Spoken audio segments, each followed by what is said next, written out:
my name is Sarah, and today I'm going to be talking about my 2020 Reading Rush TBR. I finished 8 books in 7 days with a total page count of 2,905. And I really enjoyed it. I enjoyed the challenge. I enjoyed having that excitement around reading. Like, not that reading itself isn't exciting, but to have like a goal you're working towards, I think just adds that second layer to it. In terms of reading itself, it was very absolute right on hit or like mediocre.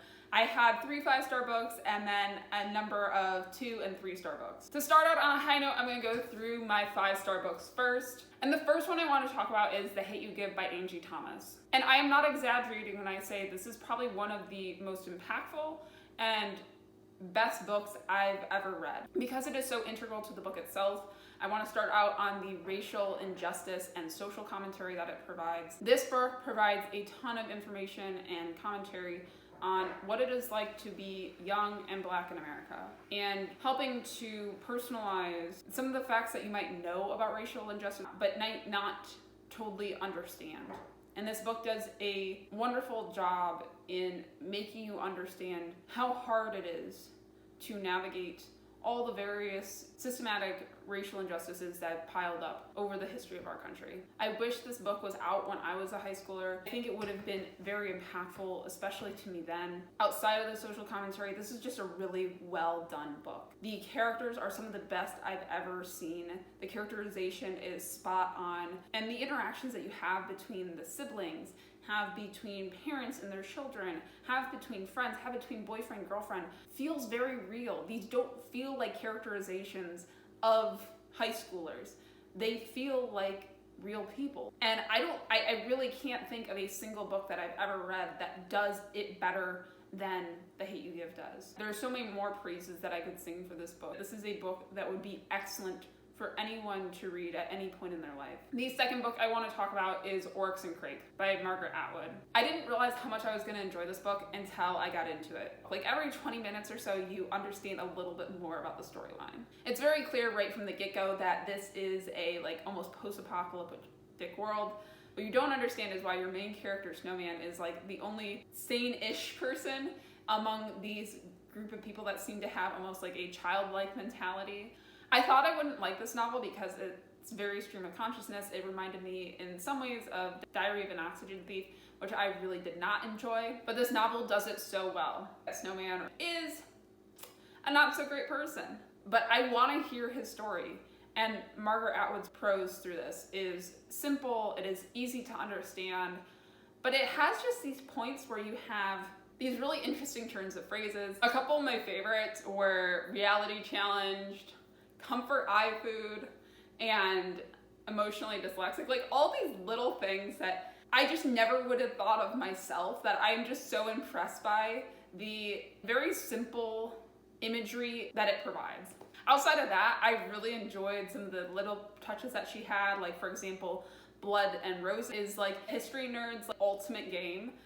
Comparing like the triumphs of humanity with the atrocities of humanity. I really wish I could play that, and I hope that somebody out there makes a game like that someday.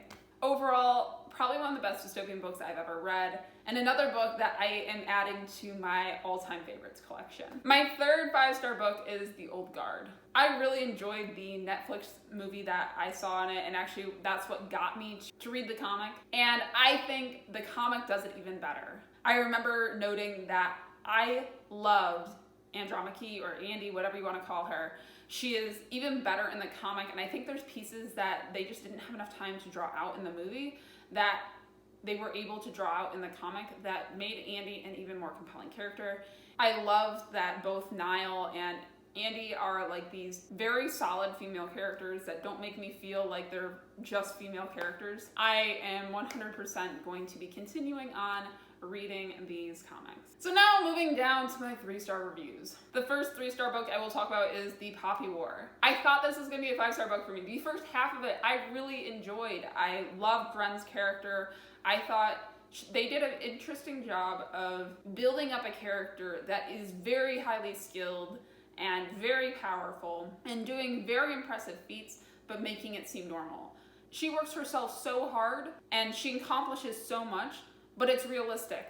It is not healthy at all, But they're showing that. They're showing that she literally has to pour hot wax on herself to keep herself awake while she's studying. Day after day after day to catch back up to everybody else. She accomplishes nearly impossible goals, but it's realistic in how she does it. And I think that was really refreshing that you just didn't have this character that just all of a sudden they were perfect at everything. That said, going through more of the book, it started to lose me a little bit. I liked Ren's arc while she's in school, but then as you make it past her being in school, it started to not nearly do as much for me. I really started to drag in places later in the book, and because some of the characters just kind of flip-flopped in ways that didn't feel like they could totally happen.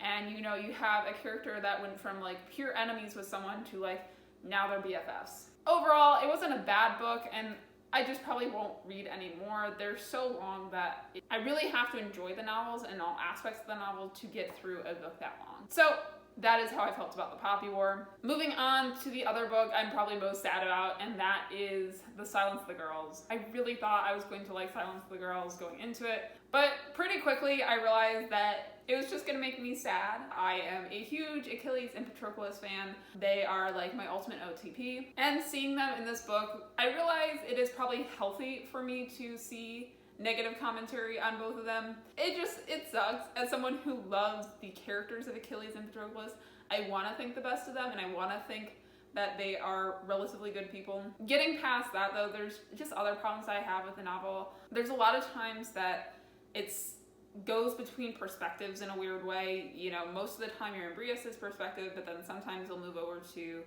a perspective of Achilles, but I don't think it does it often enough to make it something that feels consistent and well done. The novel also seems a lot more boring from Briace's perspective. She's in some ways just too far removed from a lot of the true action to feel really connected to it and feel like there's a lot going on. It drags a lot in pieces. There's also a little bit that some of the phrasing and feeling of the book feels a little bit more informal than I would have really enjoyed. I think the biggest highlight out of this book was that I think Patroclus is probably a better done character in this book than he is done in pretty much any other Iliad representation. Patroclus feels a lot more like his own character and has more of his character defined by him himself instead of his relationship with Achilles. So next, moving on to Lysistrata. I actually overall enjoyed Lysistrata.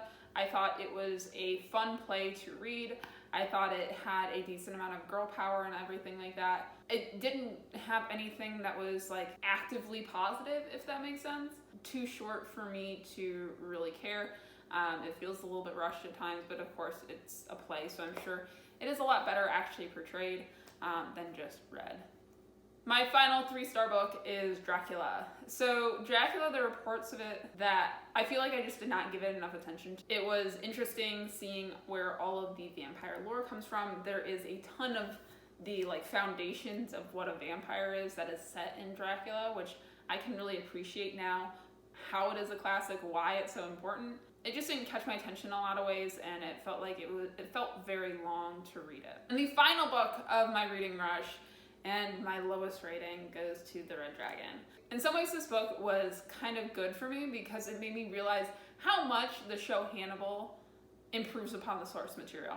The writing just does nothing for me. There's nothing really interesting about the writing. Most of the characters are honestly pretty flat, and the only real character that shows growth is Reba, but even then it's like kind of weird. Honestly, it just makes me love the show Hannibal that much more because in the final season you take all of these characters and essentially play out the story, but it's done so much better in Hannibal. There's so much more depth to the characters in Hannibal. It's interesting because there was a bunch of 5-star reviews on this book. So maybe it's just like an audience that is not me. That is what it's aimed for. So that was my 2020 reading rush. Some awesome books, some new additions to my all-time favorites, and then just some like, Overall, I'm really glad that I had this experience. I think setting challenges is a really good way to help you read more, to broaden your palette, to become a better reader. Thank you so much for watching. I hope you enjoyed the video.